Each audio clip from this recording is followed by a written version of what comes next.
Hey fellow vets, Sam here from VA Claims Mastery. Today we're focusing specifically on neck conditions, cervical strain, disc problems, radiculopathy down the arm, and the headaches and the sleep issues that come with them, and how to play it out in a C&P exam.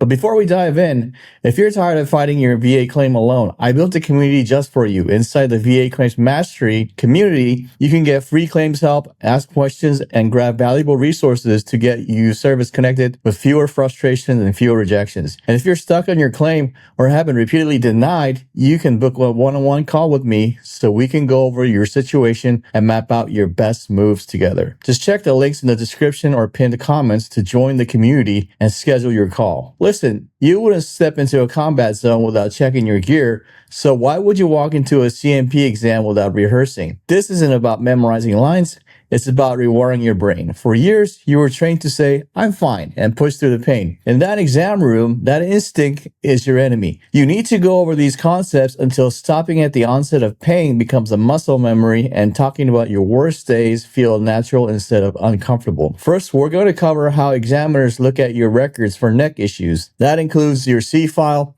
service treatment records, private chiropractor or physical therapy notes, and all the gaps in between. You'll learn how to explain gaps in care the right way, things like self-medicating with Motrin, stretching at home, avoiding sick calls because you are a leader, so it doesn't look like your neck magically healed. Next, we'll break down how to tell the story of your neck injury and symptoms in a way that actually helps your claim. We're talking about what happened during the original incident, what changed afterward, how your pain feels on an average day, and what it's like to be on a bad flare-up day. We'll also talk about how to describe radiating pain into the shoulder, arm, and specific fingers so it lines up with nerve roots and radiculopathy instead of sounding vague. Then we'll walk through the physical exam part, flexion, extension, side rotation, strength testing, grip, and things like Sperling's test. The key lesson, you move only when you first feel pain, not as far as you can tough it out. You hear example phrasing you can use when the examiner asks, why did you stop there? So you don't want to downplay what's really going on in your neck. And after that, we'll cover functional loss and flare-ups. This is where we connect your neck condition to real life. Checking your blind spot, driving, washing your hair, tying your shoes, sitting on a desk, missing work, having to lie flat just to take the pressure off. This is what the VA is supposed to consider under the DeLuca criteria, how your neck affects your actual functioning, not just the quick range of motion numbers they wrote down. We'll also get to the secondary issues from neck conditions like tension headaches and migraines that start in the neck and crawl up to your skull, how often they happen, and whether they're prostrating, meaning you have to stop what you're doing, lie down in a dark room, and write it out. We'll connect those symptoms back to your neck so the VA can't pretend they're random and unrelated. Finally, we'll talk about how to close the exam strong. When the examiner asks, is there anything else I should know? You should know how to make sure they've heard about your sleep problems, fatigue, and mood changes from chronic neck pain instead of walking out with half your reality still in your head and not in the report. This training is about practicing until telling the full truth about your neck and your worst days becomes your default in that exam room. Preparedness is what separates 0% from 30% or 50% rating if you actually deserve it. Don't just watch, do the work, rehearse this, and make sure you're ready the next time you walk into the C&P exam. All right, here it goes. We'll get into the nitty-gritty of this. Remember, my fellow vets, you need to go over these scripts over and over until stopping at the onset of pain becomes muscle memory. You need to play this video several times so when they throw a curveball like, you look like you walked in here just fine, you don't freeze. You pivot instantly to your worst days. Preparedness is the only thing that separates a 0% rating from the 30% or 50% you deserve. Don't just watch, do the work. Block 1, introduction and record review, minutes 0 to 10. Examiner. Good morning, sir. I'm Dr. Payne in your neck. The VA has contracted me to conduct your exam today. We have an hour scheduled. I'm going to be looking at the computer a lot. I'm not ignoring you. I have to navigate the DBQ, Disability Benefits Questionnaire, as we talk. Veteran, understood. Examiner, I have your C-file here. I see service treatment records from 2018 regarding a neck injury, and then some private treatment records from a chiropractor in 2021 and 2023. Is that accurate? Veteran. Yes, that's right. Examiner, before we touch on the injury, are you right-handed or left-handed? Veteran. Right-handed. Examiner.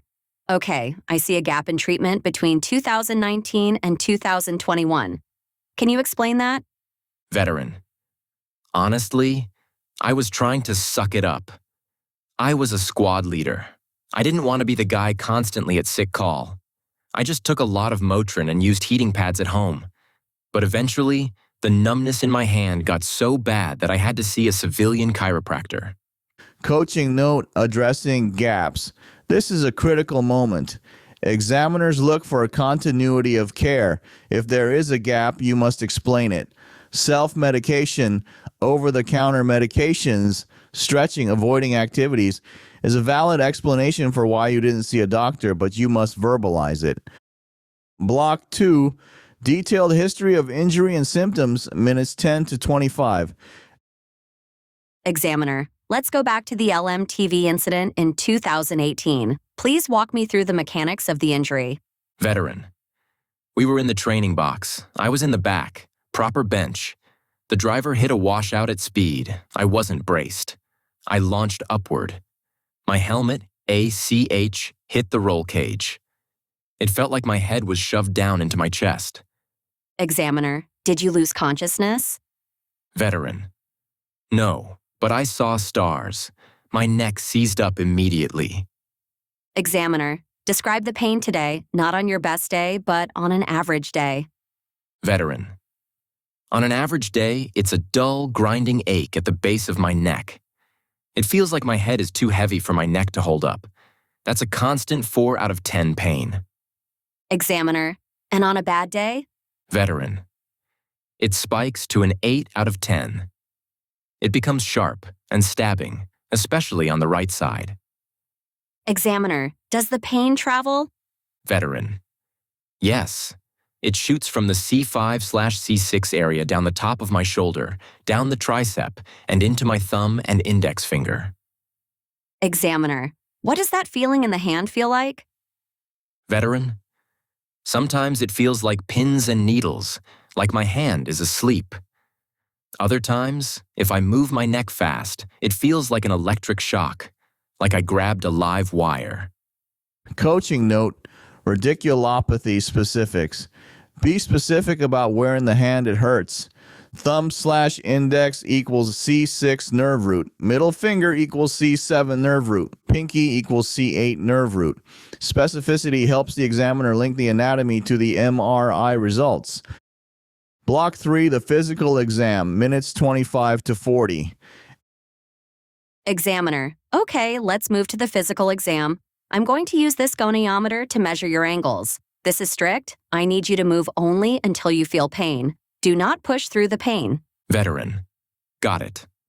Examiner. Chin to chest, flexion. Go. Veteran. Moves head down slowly, stops early. That's it. Examiner. Why did you stop? Veteran.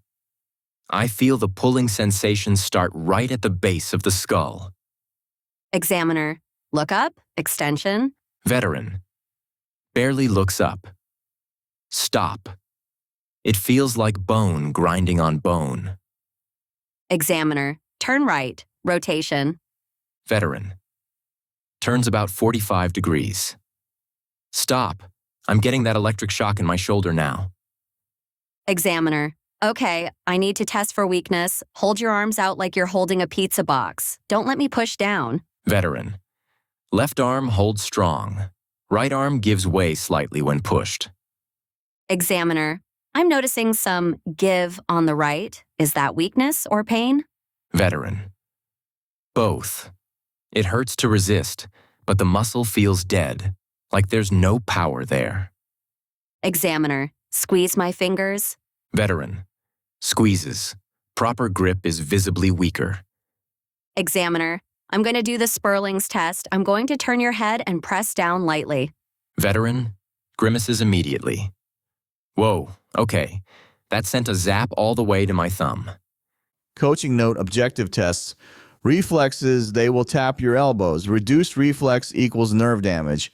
Sperling's test, compressing the neck to reproduce arm pain. A positive Sperling's is the gold standard for proving radiculopathy. Block 4. Functional loss and flare-ups. Minutes 40 to 50. Examiner, we need to talk about flare-ups. Do you have days when it's worse than usual? Veteran. Yes. Usually after I've been active or if the weather changes drastically. Examiner, how often? Veteran. At least once a week. Examiner, how long do they last? Veteran, usually 24 to 48 hours. Examiner, during a flare-up, what can you not do that you usually do? Veteran. I can't check my blind spot driving. I have to turn my whole torso. I can't wash my hair properly because I can't lift my right arm that high without pain. I can't tie my shoes because looking down is unbearable. I usually have to lie flat on the floor with my legs up to take the pressure off. Examiner, do you miss work? Veteran. Yes. I've burned through all my sick leave. I have to work from home, lying in bed with a laptop on my chest sometimes because I can't sit at a desk. Coaching note, DeLuca criteria. This section is for the DeLuca rating. Even if your ROM was okay earlier, if you describe that during a flare-up you are functionally incapacitated, the VA must consider that added limitation.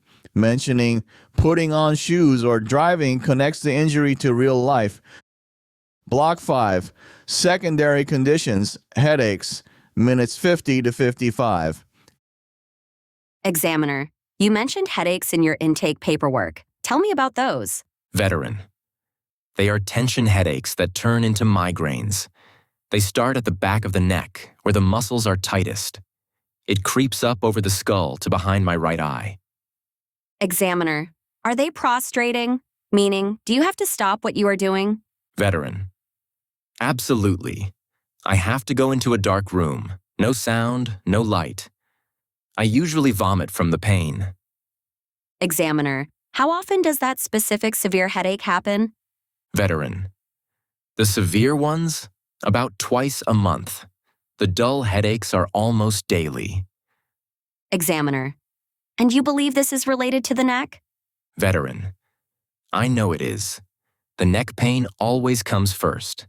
Then the muscles tighten. Then the headache starts. Block 6. Conclusion, minutes 55 to 60. Examiner. Okay, I have checked the boxes for the cervical strain, the radiculopathy in the right upper extremity, and the headaches. Is there anything else about your neck condition I should know? Veteran. Just that it affects my sleep. I wake up 3 or 4 times a night because my arm goes numb or my neck stiffness wakes me up. I'm exhausted all the time, which makes me irritable with my family. Examiner. Okay, I've noted the sleep disturbance and mood impact. That helps paint the picture of the severity. Veteran. Thank you. Examiner. I will submit this to the regional office. You should hear from them in a few weeks. You are free to go.